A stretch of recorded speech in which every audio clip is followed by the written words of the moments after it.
Em Brasília, 19 horas. Está no ar a Voz do Brasil. As notícias do governo federal que movimentaram o país no dia de hoje.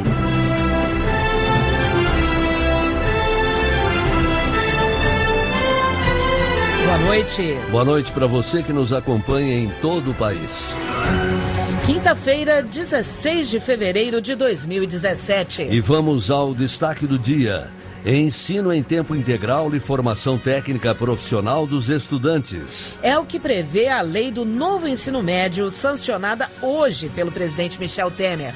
É um momento, digamos, muito revelador do nosso governo, que é um governo de reforma. E um governo, volto a dizer, de ousadias, mas ousadias responsáveis.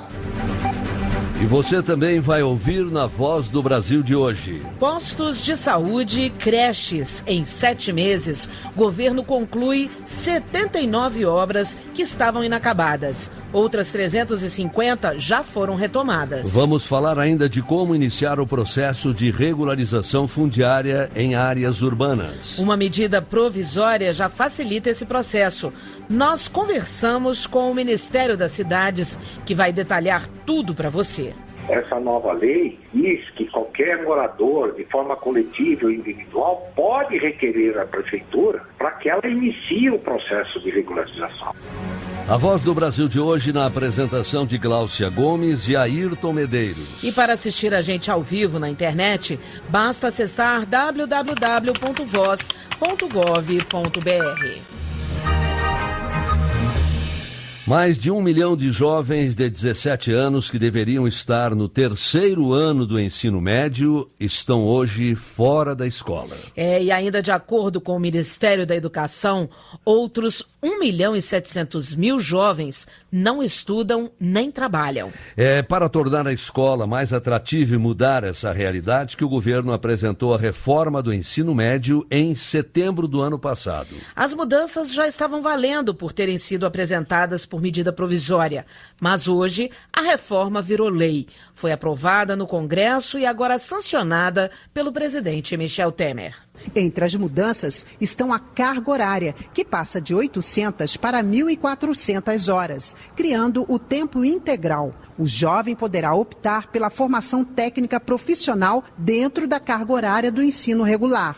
O presidente do Conselho Nacional de Educação, Eduardo Deschamps, disse que é uma lei inovadora. Ela abre espaços para que a gente possa experimentar modelos diferenciados no sentido de tornar o ensino médio muito mais atrativo para o nosso estudante. As escolas vão ter 5 anos a partir de 2018 para se adaptarem às mudanças no ensino médio. Antes, é preciso definir a Base Nacional Comum Curricular, que é o conteúdo de aprendizagem nas 4 áreas do conhecimento: linguagens, matemática, ciências da natureza e suas tecnologias e ciências humanas.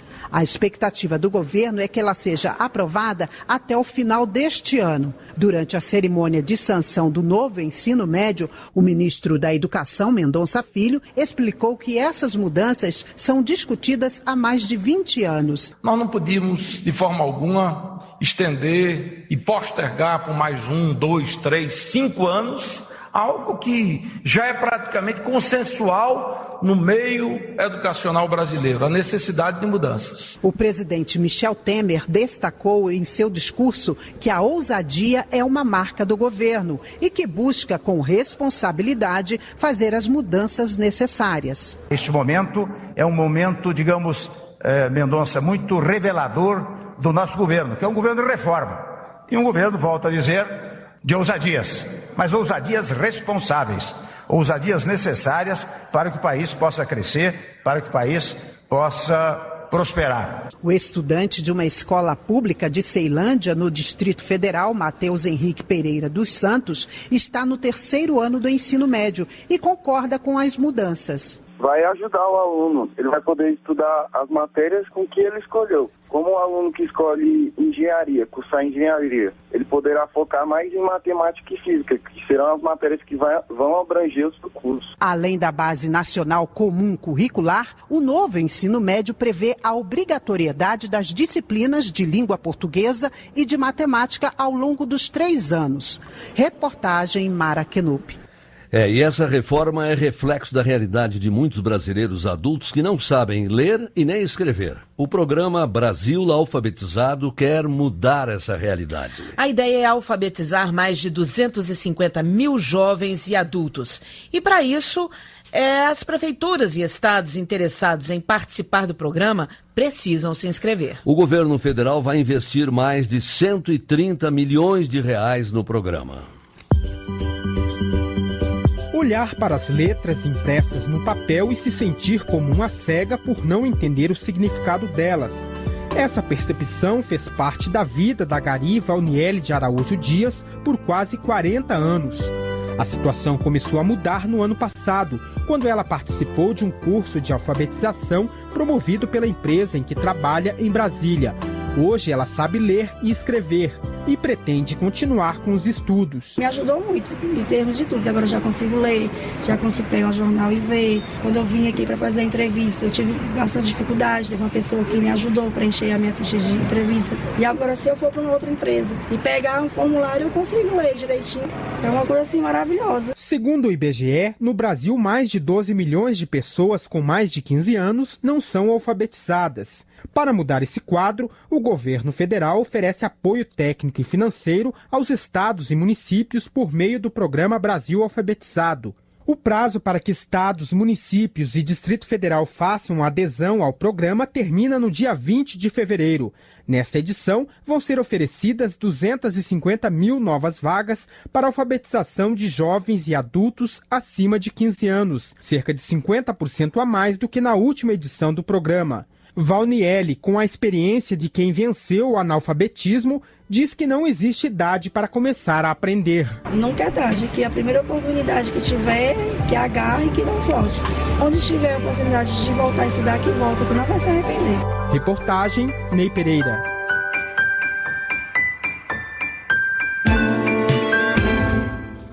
Em julho do ano passado, o governo anunciou que iria retomar obras inacabadas pelo país. E foi definida uma lista de 2.000 obras do Programa de Aceleração do Crescimento, que por falta de repasses de verbas tiveram sua construção interrompida ou abandonada. Hoje, o presidente Michel Temer fez um balanço dessa medida. Segundo Temer, 436 obras já foram retomadas e delas, 79 foram concluídas em apenas 7 meses de esforço concentrado. Para Michel Temer, isso demonstra a prioridade do governo em projetos que têm impacto direto na vida dos brasileiros. Eram obras que muitas vezes demandavam aplicações de recursos de 1 milhão a 10 milhões de reais. E são creches, são UPAs, UBS, etc. Obras de pequena repercussão, mas que nos municípios pequenos têm uma repercussão extraordinária. E para quem vai comprar uma moradia nova, o limite de avaliação do imóvel para financiamento junto ao Sistema Financeiro de Habitação foi ampliado para R$ 1,5 milhão de reais. A medida foi aprovada pelo Conselho Monetário Nacional e vale até 31 de dezembro de 2017. Esse limite só vale para imóveis novos e o mutuário, além de contar com taxas de juros mais atrativas que as de mercado, pode usar recursos do FGTS para pagar parte das prestações ou abater no valor do financiamento.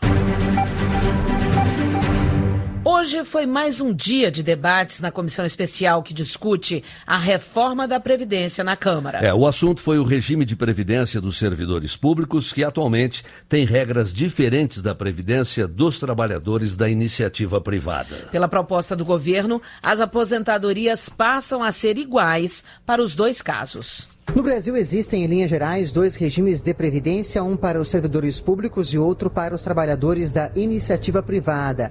Com a reforma proposta pelo governo, a meta é uniformizar os 2 sistemas a partir de regras iguais. Para o deputado Lelo Coimbra, que faz parte da comissão especial da Câmara que analisa a reforma da Previdência, é possível igualar as regras a partir da proposta. Neste momento, eu entendo que nós temos a oportunidade de fazer não só uma reforma mais abrangente que possa nos levar até os próximos 20, 30 anos com um desenho claro com o perfil da sociedade, o perfil da economia e as condições de regime de previdência que temos hoje, e ao mesmo tempo buscarmos convergência dos regimes diferentes de aposentadoria. A igualdade passa por uma idade mínima de 65 anos para se aposentar, tanto para homens quanto para mulheres. Um tempo de contribuição mínimo de 25 anos e 49 anos de contribuição para se aposentar pelo teto do INSS, que é de R$ 5.531. Para outro integrante da comissão, o deputado José Carlos Aleluia, todos devem seguir as mesmas regras. A Previdência é para servir a todos, então tem que haver uma convergência, políticos, juízes, promotores, claro que tem que ser uma coisa progressiva, para não haver descontinuidade nem quebra de eventuais direitos. Mas todos têm que submeter uma regra de previdência que seja justa, que seja moderna, que entenda que há uma mudança profunda na questão da longevidade. As pessoas estão vivendo mais, estão nascendo menos pessoas. A quantidade de inativos em relação aos ativos tende a crescer. É assim no Brasil e em todo lugar do mundo. Portanto, o ajuste é feito para isso, mas deve ser um ajuste que busca a convergência. Para o consultor de orçamento da Câmara, Leonardo Rolim, que participou do debate desta quinta-feira, a reforma da Previdência também vai ter outro efeito: reduzir o saldo negativo nas contas do sistema. Temos alguns privilégios, algumas diferenças que nós, servidores públicos, temos em relação ao resto da sociedade. Essa PEC iguala para todos, e isso é muito importante. Além disso, a PEC traz uma série de medidas que vão trazer mais responsabilidade fiscal para a previdência dos regimes próprios, evitando que no futuro nós tenhamos problemas como estamos tendo hoje, principalmente nos estados. No cronograma de trabalho do relator, deputado Arthur Maia, foi a segunda audiência pública de 9 previstas na comissão especial que analisa a reforma da Previdência na Câmara. O relator ainda quer promover um seminário internacional para comparar sistemas previdenciários do Brasil com o de outros países. Reportagem Paulo La Sálvia. E hoje de manhã, a comissão da Câmara que analisa a proposta de modernização das leis trabalhistas também realizou uma audiência pública. O convidado foi o ministro do Trabalho, Ronaldo Nogueira. O ministro afirmou que a proposta não retira nenhum direito. Ronaldo Nogueira também explicou que a modernização é necessária para dar a empresários e trabalhadores segurança jurídica e criar mais empregos. Nós temos 13 milhões de pessoas que não têm um endereço para trabalhar. Nós precisamos oferecer para o mercado segurança jurídica no contrato do trabalho, para que o bom empregador não tenha medo de contratar. E o governo tem essa iniciativa no sentido de regulamentar aquilo que já é previsto na Constituição e aquilo que é previsto na CLT. É dar à convenção coletiva força de lei para permitir ao trabalhador escolher a forma mais vantajosa para o trabalhador usufruir dos seus direitos, que já são garantidos pela Constituição e são garantidos pela CLT. A proposta ela vem ancorada em 3 eixos: consolidar direitos, trazer segurança jurídica e criar oportunidade de ocupação para todos. Pela proposta de modernização das leis trabalhistas, 12 pontos vão poder ser negociados entre as empresas e os trabalhadores. Entre eles, divisão das férias em 3 períodos, participação nos lucros da empresa e a possibilidade de trabalhar de casa pelo celular ou computador. As Forças Armadas vão permanecer no estado do Espírito Santo por mais uma semana. A autorização para as tropas atuarem na segurança pública do estado termina hoje. Ou melhor, terminaria hoje, mas foi prorrogada até o próximo dia 23. Cerca de 3.400 militares da Marinha, do Exército e da Aeronáutica, além de integrantes da Força Nacional de Segurança Pública, estão nos municípios capixabas desde o dia 6, para garantir a segurança durante a paralisação dos policiais militares. Além disso, a permanência da Força Nacional no Rio de Janeiro também foi prorrogada. Eles vão cuidar da segurança no estado até o dia 2 de março. Os agentes da Força estão no Rio desde o início de dezembro para reforçar a segurança perto da Assembleia Legislativa e da sede do governo. 19h15 no horário brasileiro de verão. Você que está nos ouvindo mora em algum terreno irregular na cidade? Hoje a gente vai detalhar uma nova medida que vai facilitar a sua regularização. Daqui a pouquinho nós vamos explicar tudinho para você. Momento Social. Ano começando e para muitas crianças é o início da vida escolar. Para outras, é hora de mudar de escola. É o que vai acontecer com os filhos da Algenice Santos, que mora em Palmeirópolis, no Tocantins. Ela quer saber o que deve fazer para não ser problemas e continuar a receber o Bolsa Família. É que manter os filhos na escola é um compromisso para quem recebe o Bolsa Família. O ministro do Desenvolvimento Social e Agrário, Osmar Terra, explica para ela o que deve ser feito. Olá, ministro. Meu nome é Algenice. Eu moro em Palmeirópolis. Gostaria de saber como que faz quando o filho da gente vai estudar em outra cidade. Eu gostaria de tirar essa dúvida. Algenice, trocar o filho de escola não tem problema nenhum, desde que tu atualize sempre os dados, mantenha teus dados atualizados no CRAS, no Centro de Assistência Social, para o município, né, e o Ministério também ter esta informação, né, de saber que teus filhos trocaram de escola não vai ter prejuízo nenhum para ti. Então atualiza o cadastro único, vai até o CRAS, leva o CPF, o título de eleitor, leva também os documentos das outras pessoas da família. É importante manter o cadastro atualizado para continuar sempre recebendo benefício. O Ministério faz sempre o acompanhamento da frequência escolar, por isso que é importante a gente ter informação de onde é que teus filhos estão estudando, Algenice. E também acompanhamos a vacinação, tudo é acompanhado. Então é muito importante o cadastro para a gente estar bem informado, saber onde teus filhos estão, para poder fazer esse acompanhamento. E se, assim como a Algenice, você também tem alguma pergunta sobre ações e programas sociais do governo, manda pra gente. Pode ser por e-mail no endereço voz@ebc.com.br e tem também o nosso Facebook, facebook.com/Bolsa Família. A sua pergunta vai ser respondida aqui na Voz do Brasil, sempre nas quintas-feiras. Participe!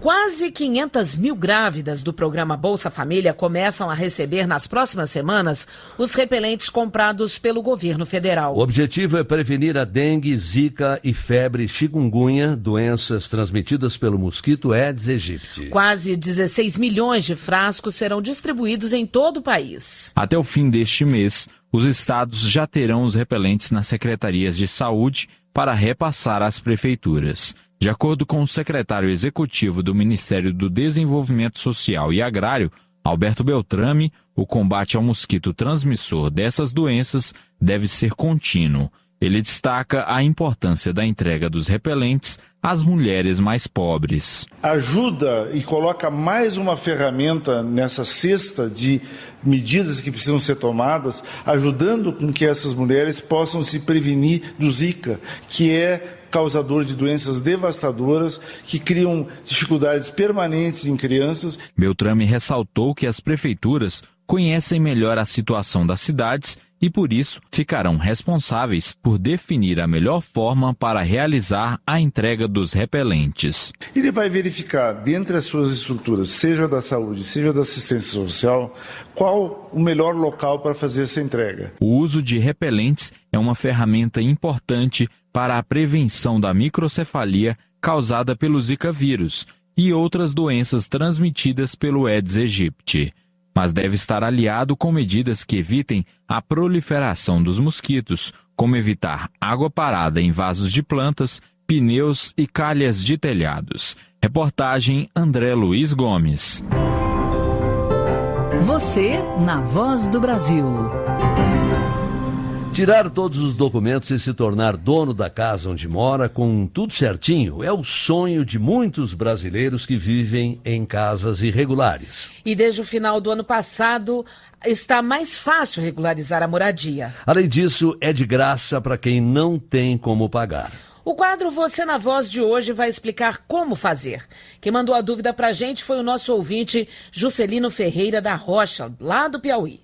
Juscelino Ferreira da Rocha mora lá em Teresina, no Piauí. Mecânico e pai de 2 filhos, ele quer saber como fazer para regularizar a casa onde mora com a família. Já faz 15 anos que estão no terreno sem documento. Eu ouvi uma reportagem da daí da Voz do Brasil, no dia 23 de dezembro, e minha dúvida é que órgão eu devo procurar e a quem eu devo procurar. Para ajudar o Juscelino e outros tantos brasileiros na mesma situação que ainda não têm o título da propriedade onde moram, nós conversamos com o diretor do Departamento de Assuntos Fundiários Urbanos da Secretaria Nacional de Desenvolvimento Urbano, Silvio Figueiredo.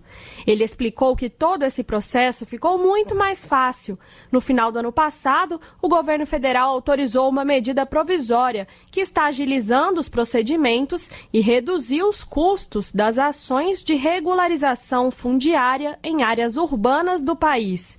O primeiro passo, Juscelino, é ir até a prefeitura. Todos esses interessados, todas essas pessoas que moram em alguma casa, que tem algum terreno, que hoje ele não tem o título de propriedade, não tem sua escritura registrada em cartório, ele deve procurar a prefeitura local para saber qual é a situação do bairro dele. E a partir daí, essa nova lei diz que qualquer um dos beneficiários, qualquer morador, de forma coletiva ou individual, pode requerer à prefeitura para que ela inicie o processo de regularização. Lembrando que no caso da população de baixa renda, o processo de regularização vai ser gratuito. Para o diretor Silvio Figueiredo, com o título da propriedade em mãos, o cidadão ajuda a aquecer a economia. Ele vai passar a ser dono da casa dele. E aí ele passa a investir na casa. A regularização ela acaba gerando emprego, o aquecimento da economia. Ela vai usar essa casa, inclusive, como garantia para levantar empréstimos, financiamentos. A partir da regularização, ela passa a ter um CEP, ela passa a ter um endereço. E isso propicia o quê? Com que ela tenha acesso ao mercado formal. Um lugar para chamar de seu. É justamente o que Juscelino espera. Tenho certeza do que aquilo é seu e que ninguém vai lhe tomar aquilo, entendeu? E fica para o futuro dos meus filhos ou dos netos. A expectativa do governo é de que os mais de 100 milhões de brasileiros que atualmente moram em imóveis irregulares possam resolver a situação. Reportagem Natália Kozlik. E você que nos ouve, fique ligado. Amanhã vamos falar de regularização de terras em áreas rurais. Você não pode perder. 19 horas 22 minutos no horário brasileiro de verão. Já que estamos falando no horário brasileiro de verão, ele termina neste final de semana. Às 0 hora deste domingo. Atrase os relógios em 1 hora. A medida é para economizar energia aproveitando a luz do sol. Está chegando o momento de atrasar os relógios em 1 hora nas regiões Sul, Sudeste e Centro-Oeste. O horário de verão termina neste final de semana, na madrugada de sábado para domingo, a partir das 0 hora do domingo. Como lembra o secretário de Energia Elétrica do Ministério de Minas e Energia, Fábio Alves. Quando chegar meia-noite, você atrasa o relógio 1 hora. Significa dizer que no sábado nós vamos ter 2 meia-noite, tá certo? Nós vamos ter a primeira meia-noite, a gente vai atrasar para as 11 horas, então volta para as 11 horas e vai passar novamente para meia-noite. O dia de sábado vai ter 25 horas. As regiões do país é o Sul, Sudeste e Centro-Oeste, que envolve os estados do Rio Grande do Sul, Paraná, Santa Catarina, São Paulo, Espírito Santo, Rio de Janeiro, Mato Grosso do Sul, Goiás e o Distrito Federal. O horário de verão existe desde 1931 para economizar energia aproveitando a luz do sol, principalmente nas termoelétricas. No ano passado, a adoção do horário gerou uma economia de 162 milhões de reais. A previsão do governo, segundo o secretário, é repetir os números. Nesse período, é o período justamente que demora mais a anoitecer.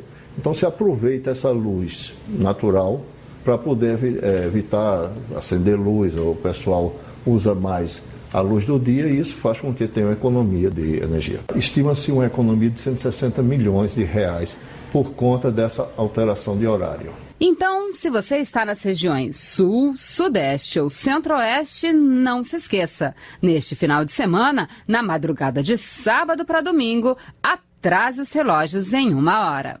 Reportagem Alessandra Bastos. E essas foram as notícias do governo federal. Uma realização da Secretaria de Comunicação Social da Presidência da República. Com produção da empresa Brasil de Comunicação. Fique agora com as notícias do Poder Judiciário e do Congresso Nacional. E tenha uma boa noite. Boa noite para você e até amanhã.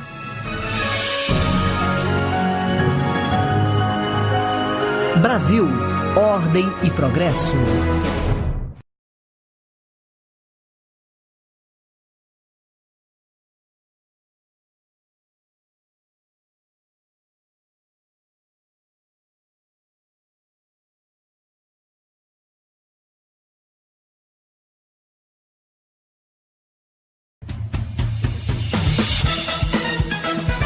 Você vai ouvir agora notícias do Poder Judiciário.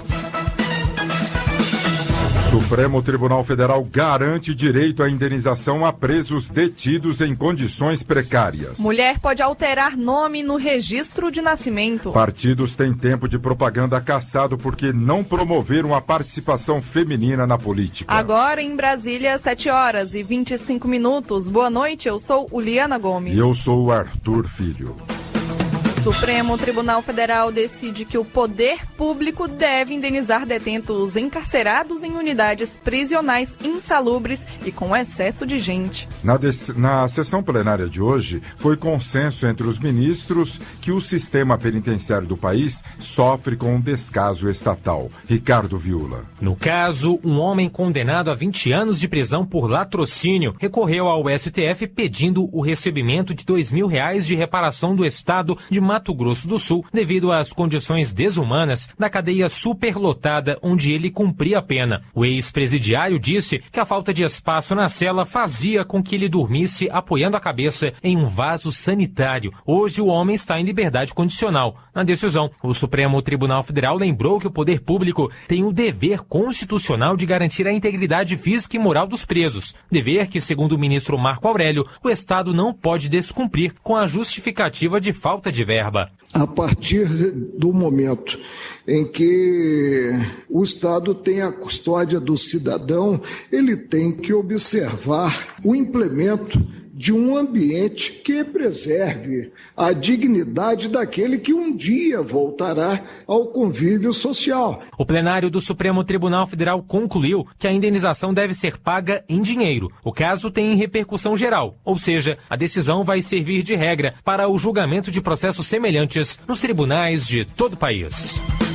Superior Tribunal de Justiça autoriza mulher no Maranhão a trocar nome de registro por nome social. Raimunda era o nome registrado e ela pediu a troca por Daniele, como era conhecida desde a infância. Fátima Uchoa. A mulher alegou que a situação lhe causava embaraços no dia a dia por gerar a desconfiança das pessoas. O Tribunal de Justiça maranhense negou o pedido por entender que o nome não gerava constrangimento, mas o ministro Marco Bussi observou que o Superior Tribunal de Justiça vem adotando postura mais flexível em relação ao princípio da imutabilidade do nome civil, ou seja, da impossibilidade de se mudar o nome, pois cada situação precisa ser analisada individualmente. Para o ministro, nos casos em que não há intenção fraudulenta, a doutrina orienta que o uso prolongado de um prenome é suficiente para justificar a alteração do registro civil de nascimento.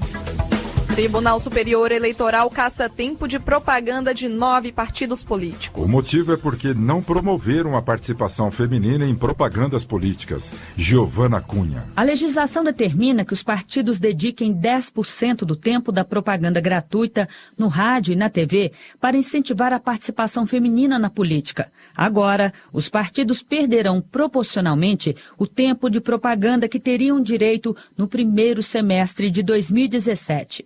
O ministro Herman Benjamin, do TSE, lembrou que a norma existe para que a mulher ocupe seus espaços e faça valer o direito de cidadã.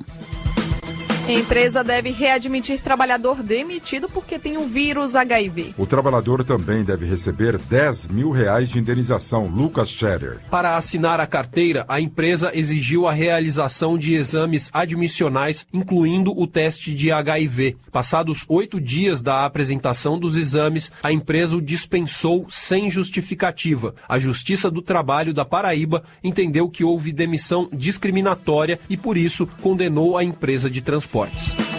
Um shopping em Brasília e uma lanchonete foram condenados a pagar indenização de R$5 mil à consumidora. A cliente encontrou uma barata dentro da refeição. Johnny Luna. Algumas pessoas que estavam na fila do caixa presenciaram o ocorrido e desistiram de almoçar no local. Por esse motivo, o chefe da segurança do shopping foi acionado e a cliente foi convidada a se retirar do lugar. Pelos constrangimentos sofridos, a Justiça do Distrito Federal condenou o shopping e a lanchonete a indenizarem a mulher, levando em conta que os padrões mínimos de higiene e salubridade não foram respeitados.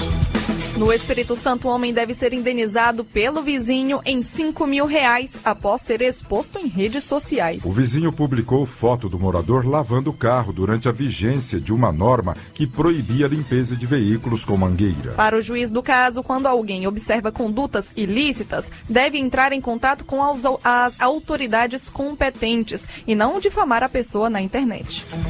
Você acompanha outras notícias do Poder Judiciário em 104,7 FM para o Distrito Federal e também pela internet. Acesse www.radiojustiça.jus.br e siga pelo Twitter. twitter.com/radiojustiça. Uma boa noite. A você, boa noite. Notícias do Poder Judiciário, uma produção da Rádio Justiça, Supremo Tribunal Federal.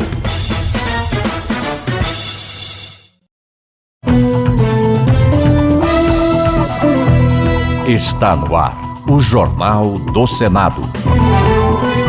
Segue para a sanção um projeto que dá à cidade de Blumenau o status de capital nacional da cerveja. CCJ aprova novos limites para as parcerias entre o setor público e as empresas privadas. Romário lamenta a falta de planejamento esportivo no país.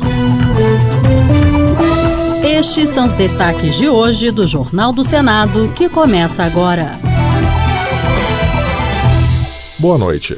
Boa noite. Blumenau está perto de se tornar oficialmente a capital nacional da cerveja. O projeto que dá esse status para a cidade catarinense foi aprovado pelo Senado e segue para a sanção presidencial. Repórter Rodrigo Rezende. A cidade de Blumenau, em Santa Catarina, não tinha nem 1.000 habitantes em 1860, 10 anos após a sua fundação, quando foi inaugurada ali a sua primeira cervejaria.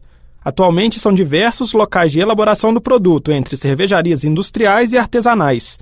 Em 1984, a cidade sediou pela primeira vez a Oktoberfest, festa que, baseada na cultura cervejeira, tornou-se uma das maiores promovida fora da Alemanha. Com essas credenciais, Blumenau pode, em breve, se tornar a capital nacional da cerveja de acordo com o projeto aprovado pelo Senado. A proposta do deputado Décio Lima, do PT catarinense, foi defendida em plenário pelo senador Dalírio Beber, do PSDB de Santa Catarina. Dalírio Beber destaca ainda que a cerveja está tão envolvida na cadeia produtiva da cidade que Blumenau seria a única escola superior sobre o produto da América Latina. Com estudantes que vêm não só do Brasil, dos vários estados brasileiros, mas sobretudo também da América Latina, para exatamente buscar nessa escola superior o aperfeiçoamento, o conhecimento em maior profundidade, para que a prática da cerveja artesanal, de fato, tenha um valor econômico e turístico para toda a região. E em cumprimento à decisão liminar do ministro Luiz Fux, do Supremo Tribunal Federal, o presidente do Senado, Eunício Oliveira, devolveu à Câmara dos Deputados o chamado pacote anticorrupção. De iniciativa do Ministério Público, o pacote teve o apoio de mais de 2 milhões de brasileiros, mas foi aprovado com alterações no ano passado pela própria Câmara dos Deputados. Por entender que durante a análise não foram respeitadas as regras relativas aos projetos de iniciativa popular, como é o caso do pacote anticorrupção, o ministro Luiz Fux determinou que a matéria volte a tramitar na Câmara dos Deputados. A Comissão de Constituição e Justiça aprovou novos limites mínimos para as parcerias entre as empresas e o poder público, conhecidas como parcerias público-privadas, voltadas para o investimento em obras e prestação de serviços públicos. Atualmente, tais parcerias envolvem projetos de valor mínimo de R$20 milhões, mas, por sugestão do relator, senador Antônio Anastasia, do PSDB de Minas Gerais, foram criadas 3 faixas diferenciadas de investimentos, contemplando a União, os estados e os municípios. Mantém-se o valor de 20 milhões para a União, coloca-se 10 milhões para valor mínimo nos estados federados e de 5 milhões para os municípios. De fato, simplifica, facilita, estimula o ambiente negocial e criação de PPPs, e especialmente no âmbito municipal, no momento que a nação necessita de mais investimentos. Estão mantidos todos os demais critérios de cautela e de cuidados com a realização deste instrumento, então somente modifica-se o valor para permitir que também projetos menores sejam realizados por meio de PPP. Se não houver pedido para votação em plenário, a proposta, de autoria do senador Antônio Carlos Valadares, do PSB de Sergipe, seguirá diretamente para análise da Câmara dos Deputados. Antônio Carlos Valadares avaliou que, no momento de crise, a criação de patamares diferenciados de investimentos para estados e municípios será importante. Uma iniciativa qualificada para melhorar a relação entre o setor público e o setor privado e, consequentemente, promover o desenvolvimento nacional. Nós temos certeza que o ambiente de negócio será facilitado e que esse ajuste de valores mínimos para as entidades federadas, estados e municípios, esse ajuste vai contribuir, ao lado da União, para a atração de investimentos numa fase tão difícil, porque passa o Brasil. O governo sancionou hoje a reforma do ensino médio, que prevê a implantação gradual da escola em tempo integral. Algumas mudanças dividiram a opinião de senadores. Uma delas é a inclusão da figura do profissional sem licenciatura, com um notório saber, para ministrar aulas no ensino médio. Para a senadora Marta Suplicy, do PMDB de São Paulo, a ideia é inovadora e pode fazer com que aumente o interesse dos estudantes pela escola. Porque é algo muito novo. Por exemplo, um sapateiro que se conhece toda a cadeia produtiva, sabe como fazer, acaba entendendo mais que sapato do que ninguém, ele vai poder ser contratado. E isso é interessante, porque junta a prática com a teoria. Também é um ponto a favor. Essa, porém, não é a opinião da senadora Ângela Portela, do PT de Roraima, para quem a iniciativa é uma afronta aos professores e algo que pode colocar em risco a qualidade do ensino. Desprestigiando os profissionais responsáveis pela formação dos nossos jovens, os nossos professores. Foi mantido acesso ao magistério pelo chamado notório saber. Isso significa que pessoas sem formação pedagógica poderão dar aulas no claro desrespeito a uma das profissões mais importantes para o nosso país. A medida provisória também retira a obrigatoriedade do ensino de língua espanhola no ensino médio, mantendo apenas o inglês. Para o senador Paulo Bauer, do PSDB de Santa Catarina, a medida é equivocada. Eu considero o espanhol uma língua absolutamente pertinente e apropriada para uso no Brasil, já que nós estamos no contexto da América do Sul, cercados por vizinhos que usam a língua espanhola como língua oficial. A senadora Gleice Hoffmann, do PT do Paraná, manifestou apoio aos integrantes do Movimento dos Trabalhadores Sem Teto que protestaram ontem em São Paulo por melhorias no programa Minha Casa Minha Vida. Gleice considera inaceitável que o presidente Michel Temer tenha suspendido os subsídios concedidos aos mutuários mais pobres dentro do programa, alegando restrições orçamentárias. Para a senadora, é importante entender o movimento, que reúne cerca de 50 mil famílias carentes do apoio do governo para ter direito à moradia. Não é possível que um programa de sucesso reconhecido seja travado desse jeito. Não é possível. Por isso eu quero aqui manifestar de novo minha solidariedade ao MTST. Tem que ocupar Paulista sim. Tem que ir pobre para Paulista para que aqueles banqueiros vejam que tem pobre nesse país. Porque senão no governo aqui vira estatística, gente. Vira número vazio. Porque quem faz política de gabinete, que não pisa o pé na terra do Brasil, não sabe como as pessoas vivem. O modelo de financiamento do esporte deve ser revisto, na análise do senador Romário, do PSB do Rio de Janeiro. Ele relatou a situação do setor após o Brasil sediar grandes competições, como a Copa do Mundo de 2014 e os Jogos Olímpicos de 2016. Ao citar as Olimpíadas na cidade do Rio de Janeiro, Romário ressaltou as grandes dificuldades econômicas do estado do Rio reveladas após a apagada chama olímpica. E um dos responsáveis por esse quadro, na opinião dele, é o ex-governador Sérgio Cabral, que está preso. O senador Romário salientou que desde o fim do ano passado há uma fuga de patrocinadores de diversas modalidades esportivas e lembrou que até o Comitê Olímpico Brasileiro perdeu parceiros importantes. Esse panorama demonstra como ainda somos frágeis no planejamento esportivo a longo prazo e como o financiamento das confederações unicamente por verbas públicas já não se sustenta mais. Hoje é o Dia do Repórter e o senador José Medeiros, do PSD de Mato Grosso, afirmou ser importante que os representantes da categoria tenham cuidado para não destruir a reputação de pessoas quando redigem alguma notícia a ser publicada. Ele afirmou isso ao citar a repercussão de notícias envolvendo a reunião num barco do senador Wilder Moraes, do PP de Goiás, de alguns senadores com Alexandre de Moraes, indicado pelo presidente da República ao cargo de ministro do Supremo Tribunal Federal. José Medeiros, um dos participantes do jantar, disse ser costume esse tipo de encontro entre indicados a algum cargo e autoridades que têm o dever legal de analisar tal indicação. Isso não que significa que quem jantou com o ministro vá votar no ministro. O voto é secreto e cada um vai ter sua convicção a partir da sabatina que vai haver. Bem, de lá para cá o ministro já se reuniu, se eu não me engano, ontem com a bancada do PMDB e não vi nenhuma nota desabonadora. Já reuniu-se com outros. Então, por vezes, a maldade das pessoas na hora de escrever, no intuito de ganhar mais leitores, acabam denegrindo a imagem das pessoas. Jornal do Senado. Apresentação Marluce Ribeiro e Tiago Medeiros. Áudio Eliseu Caires. O Jornal do Senado fica por aqui. Acompanhe agora as notícias da Câmara dos Deputados. Boa noite. Boa noite.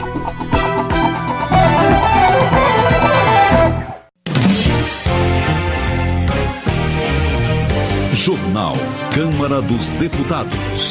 Na Câmara, debatedores divergem sobre déficit da Previdência. Rodrigo Maia aguardará a decisão do Supremo sobre projeto anticorrupção. Câmara aprova novo prazo para regularização de ativos no exterior. Boa noite.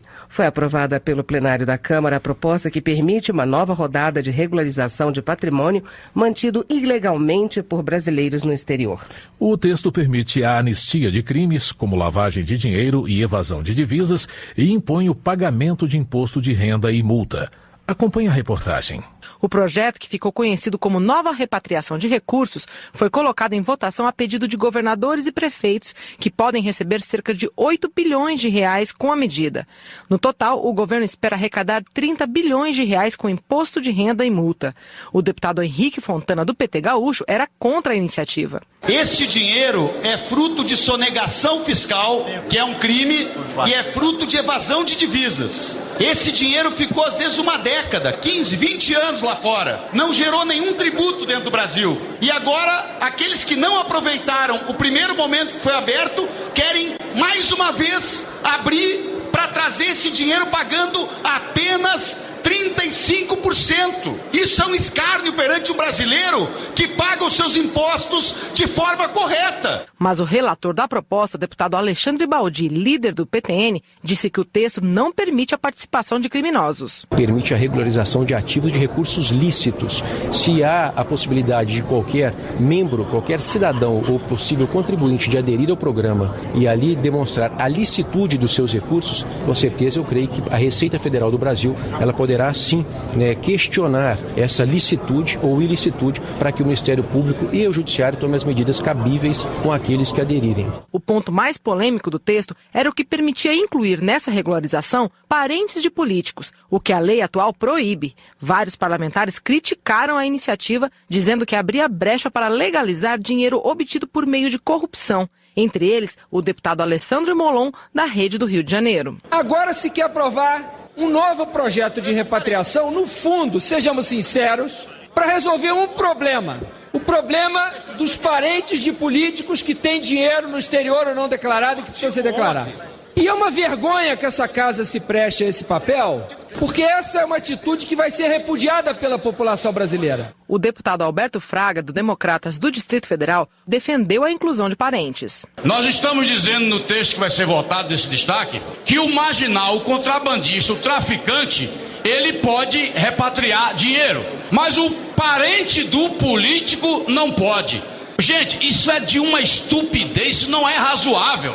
Quer dizer, nós estamos colocando o político como pior do que o próprio bandido. Essa parte acabou sendo retirada do texto. mantendo a proibição atual de parentes até segundo grau de políticos de participarem da repatriação de recursos. O que ficou no projeto é a reabertura da regularização por 4 meses, contados a partir da publicação das regras pela Receita Federal. Para legalizar o dinheiro, a pessoa terá que pagar 35% do valor em multa e imposto de renda. Será permitido regularizar patrimônio existente até 30 de junho de 2016. A regra atual só autorizava os valores registrados até dezembro de 2014. O projeto vai agora voltar para o Senado, que terá a palavra final sobre o texto que será enviado para a sanção presidencial.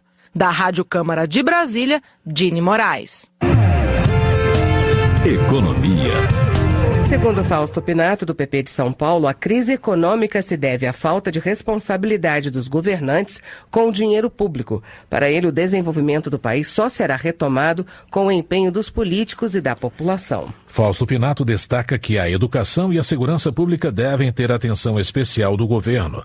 No entanto, ele acredita que a ampliação de incentivos ao setor produtivo é a principal saída para o fim da crise. O país precisa multiplicar o nível de investimentos em infraestrutura para que faça despertar o interesse da indústria. Investir na indústria é uma estratégia comum nos países que querem de fato desenvolver. Esse desafio ainda insiste em esbarrar nas deficiências de infraestrutura, na área tributária, na burocracia, e é urgente a reforma trabalhista. Gargalos que emperram o desenvolvimento e afugentam o interesse de investidores, em especial grupos internacionais, que por vezes manifestam interesse em investir no Brasil, mas logo desistem. Não há outro caminho para reverter a crise dos nossos municípios que não passe pela industrialização. Outra sugestão de Fausto Pinato é a ampliação da relação comercial com a China. O deputado considera o país asiático fundamental para atrair novos investidores estrangeiros. Érica Cocai, do PT do Distrito Federal, diz que, ao contrário do que diz o governo federal, o setor econômico não está melhorando. Com a queda do dólar, os países que compram os produtos brasileiros vão pagar menos por eles. E isso, segundo a deputada, enfraquece ainda mais a indústria. Para Érica Cocai, quem acredita que o país está saindo da crise econômica está construindo uma realidade que não condiz com o dia a dia. A parlamentar afirma que não vê neste governo nenhum plano, nem econômico, nem de desenvolvimento e nem social. Pompeu de Matos, do PDT do Rio Grande do Sul, denuncia que a Petrobras está vendendo gasolina mais barata apenas para os bolivianos em Senador Canedo, região metropolitana de Goiânia, que é uma região de distribuição de combustível para todo o país. O deputado relata que o preço do litro da gasolina para os moradores do país vizinho, que não pagam tributos, é de R$ 1,59, enquanto os brasileiros pagam mais que o dobro. Pompeu de Matos considera essa medida absurda e pede uma investigação sobre o caso. Luiz Cláudio, do PR de Rondônia, critica a sugestão do Ministério da Agricultura de comprar café verde do mercado internacional. A medida, segundo o parlamentar, ainda não foi autorizada pela Câmara de Comércio Exterior. Luiz Cláudio avalia que o Ministério da Agricultura pretende atender ao pleito de meia dúzia de indústrias que alegam falta de café no mercado, quando, segundo ele, o Brasil é o maior produtor do mundo. O deputado alerta que os cafeicultores serão prejudicados, pois os preços dentro do país devem cair, em especial agora, quando começa a colheita. Desenvolvimento Regional. No próximo sábado, representantes do Ministério da Integração e do Governo de São Paulo vão à Sertânia, em Pernambuco, entregar as bombas do sistema Cantareira que foram cedidas para o Estado. Segundo Gonzaga Patriota, do PSB pernambucano, o conjunto de bombas vai ajudar no combate à seca de Pernambuco e também da Paraíba. Gonzaga Patriota registra ainda a visita de representantes do governo de Pernambuco à Petrolina para ouvir as demandas dos fruticultores locais. De acordo com o deputado, é preciso resolver a questão da falta de água para irrigação e também das obras da ferrovia transnordestina. Ao comemorar a safra de uva, que deve chegar a 700 toneladas, Mauro Pereira, do PMDB, parabeniza os produtores do Rio Grande do Sul. O deputado frisa que eles produzem vinhos e espumantes de qualidade capazes de competir com países europeus, além de conquistar os mercados da América Central. Segundo o deputado, este é o momento ideal para o turista visitar a Serra Gaúcha. Mauro Pereira comenta a vinda a Brasília de vários produtores do Rio Grande do Sul que buscam, junto ao governo federal, custeio para a próxima safra. O governo de Sergipe determinou que os municípios que estão em situação de emergência por conta da estiagem não paguem pela água de carros-pipa fornecida pela Companhia de Saneamento de Sergipe. João Daniel, do PT, elogia a iniciativa. Por outro lado, João Daniel critica as condições impostas pelo governo federal a 5 estados, que serão obrigados a privatizar suas empresas de água e saneamento para saldar dívidas administrativas. O parlamentar aponta que essas empresas têm caráter público e, portanto, não deveriam ser privatizadas. Várias cidades possuem patrimônios históricos tombados, cujas administrações municipais não têm condições de manter ou restaurar essas obras.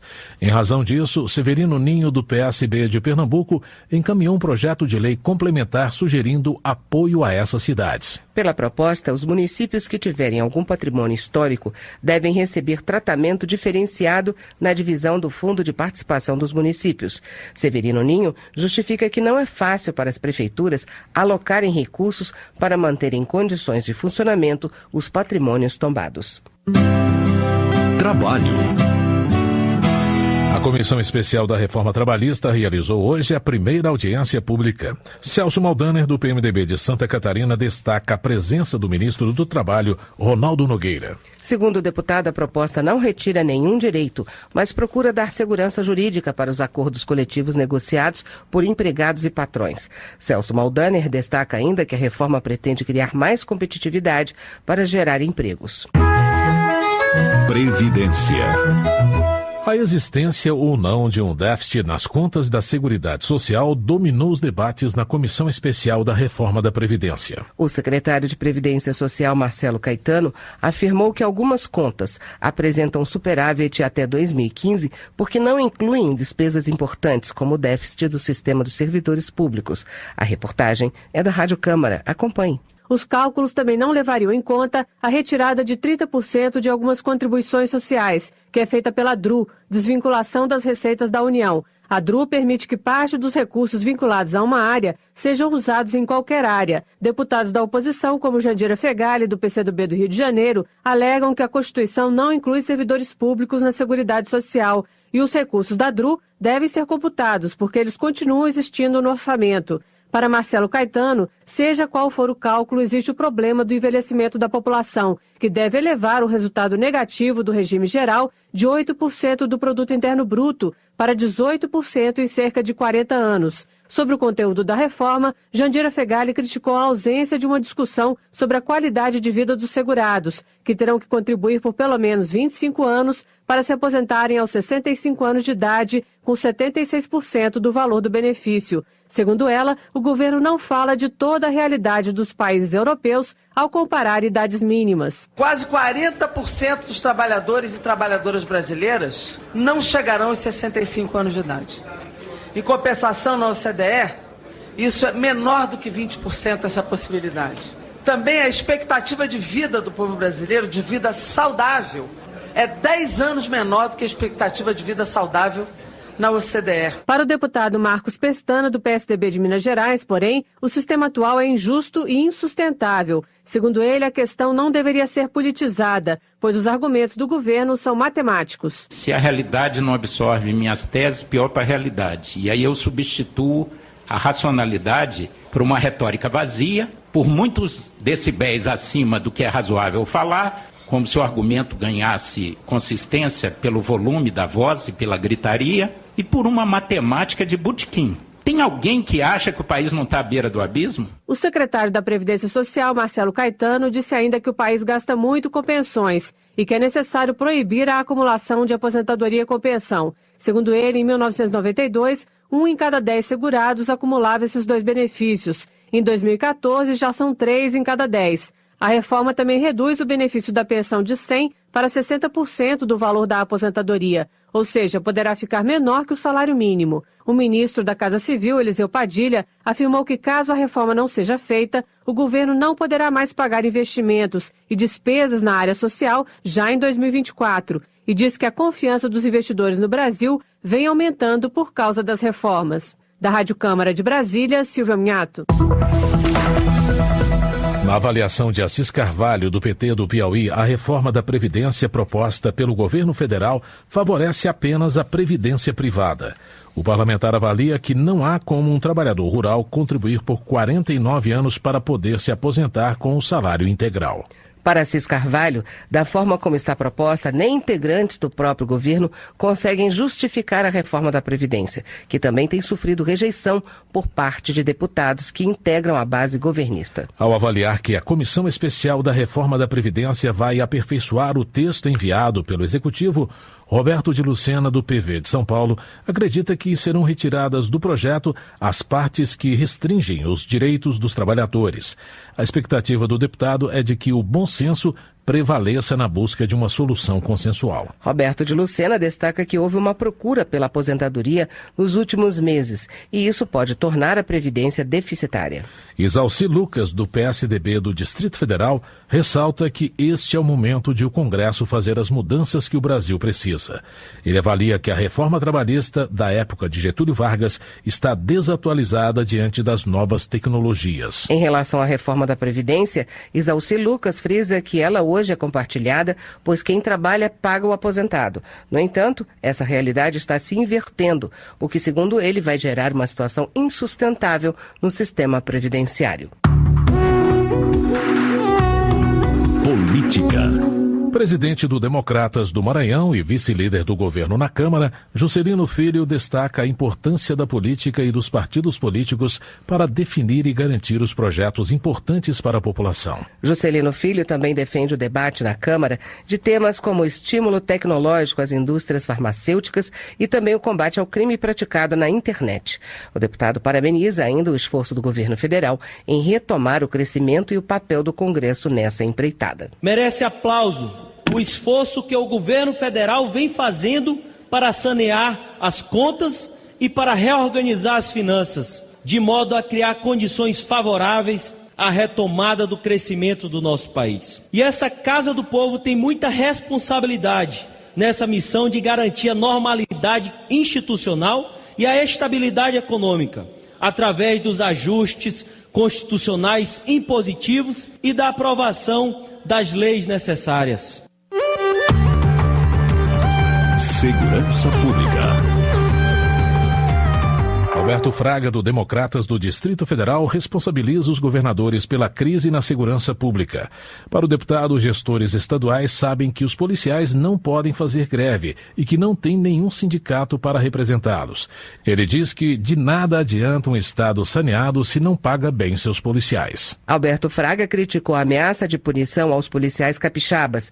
Ele apresentou um projeto de anistia para os policiais militares e pediu apoio aos parlamentares para uma rápida tramitação da matéria. A bancada do Acre se reuniu com representantes da Secretaria Nacional de Segurança Pública para pedir apoio na liberação de 70 milhões de reais em emendas para o Estado.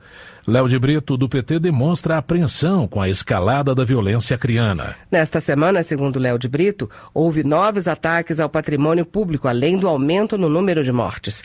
Segundo ele, a proteção deve começar pela fronteira do Estado, que é vizinho da Bolívia e Peru, com forte histórico de tráfico de drogas. Nos últimos 15 anos, segundo Eudo Rocha, do PMDB do Maranhão, 3 CPIs investigaram o sistema prisional. Foram detectados vários problemas, como a superlotação e a possível relação dos detentos com a área administrativa. Eudo Rocha apresentou à mesa diretora um requerimento solicitando a criação de uma comissão especial para reestruturar e modernizar o sistema prisional. O parlamentar acrescenta que pretende utilizar propostas apresentadas pelas CPIs, mas que até hoje não saíram do papel. Presidência. O presidente da Câmara, Rodrigo Maia, disse hoje que vai aguardar a posição do plenário do Supremo Tribunal Federal para decidir sobre o que fazer com o projeto de combate à corrupção. Nesta quinta, o presidente do Senado, Eunício Oliveira, devolveu o texto à Câmara em razão de liminar proferida em dezembro pelo ministro Luiz Fux, que determinou o retorno da proposta à Câmara. Para Rodrigo Maia, houve uma interferência nas prerrogativas da Câmara de legislar. Que uma liminar não poderia ter avançado numa prerrogativa de legislar a matéria que é nossa, de manter texto, de mudar texto, de rejeitar textos, essa é uma decisão da Casa. mas nós não vamos desrespeitar uma decisão da Justiça. Então, respeitando a liminar do ministro Fux, nós esperamos que o Supremo, como um todo, decida, porque é uma decisão, no mínimo, polêmica. Luiz Fux concedeu liminar determinando que o projeto voltasse à estaca zero e afirmou que as mudanças aprovadas pela Câmara desfiguravam as chamadas 10 medidas de combate à corrupção, proposta pelo Ministério Público, com o apoio de aproximadamente 2 milhões de assinaturas. Para o ministro, uma proposta de iniciativa popular não poderia ter tantas alterações em seu texto. O projeto, votado em 30 de novembro de 2016, incluiu, por exemplo, emenda que prevê crime de responsabilidade de juízes e procuradores. Segundo Maia, Fux teria considerado emendas como matéria estranha e que isso só seria vedado no processo legislativo de medidas provisórias, que tem um trâmite totalmente diferente dos de projeto de lei. O famoso jabuti da medida provisória não tem nada a ver com o projeto de lei. O projeto de lei cabe, o relator ampliar o escopo da matéria, ou restringir ou rejeitar, o plenário rejeitar. E aí, se também não vale nesse caso, talvez não possa valer em caso algum. Então vai cair o quê? Todas as leis aprovadas e todas as leis nessa iniciativa popular não terão mais valor? Rodrigo Maia também afirmou que a Câmara dos Deputados não tinha condições de checar todas as assinaturas apresentadas ao projeto e, por isso, a iniciativa foi patrocinada por parlamentares, como de praxe. Ele citou ainda o fato de a lei da ficha limpa ter tido trâmite semelhante ao projeto das medidas anticorrupção. Para Maia, a decisão final de legislar é do Congresso Nacional. Da Rádio Câmara de Brasília, Luiz Gustavo Xavier. Termina aqui o Jornal Câmara dos Deputados. A você, uma ótima noite. Boa noite para você e até amanhã. Voz do Brasil. De segunda a sexta, às 19 horas. Boa noite.